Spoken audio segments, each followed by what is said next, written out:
Hello mga amiga, ngayong araw na ito ay Chinese New Year holiday, kaya walang pasok. Kaya magkaroon tayo ng pagkataon na tayo ngayon ay maglinis ng ating bahay. Kasi nga balak ko naman ngayong palitan o i-transfer ang aking mga display doon. Dito natin ilagay ngayon mga amiga, kaya bago natin itong ayusin, atin mo lang linisin ang ating mga sahig. Mga amiga, yan.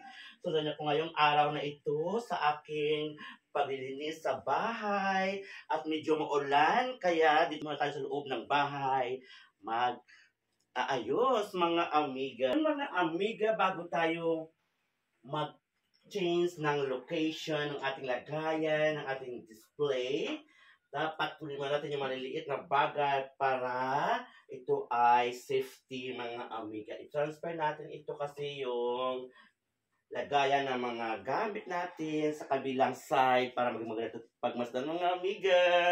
Ayan mga amiga, atin itong i-transfer sa kabilang side na open cabinet. Ayun mga amiga, oh. Dandahan lang tayo para magiging safety ang lahat, mga amiga.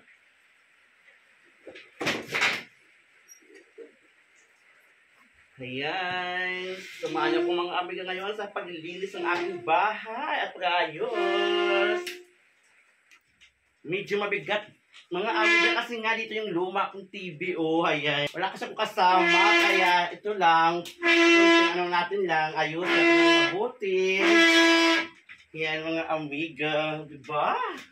Ang importante ngayon ay mayroon tayong ginagawa sa oras na ito kasi nga holiday. Ngayon mga amiga, malapit na tayo. Ayan, at transfer ko na. O, di ba mga amiga? Tuloy na tayo. Open na siya amiga. Ayan, at ngayon atin itong linisin. Una natin yung mga alikabok na nakatambak at nakadikit dito. Kasi nga, ito na ating pagkakataon. Ang araw na mayroon tayong holiday. Kaya mga amiga, sundan nyo lang ang aking pang mga gagawin sa oras na ito.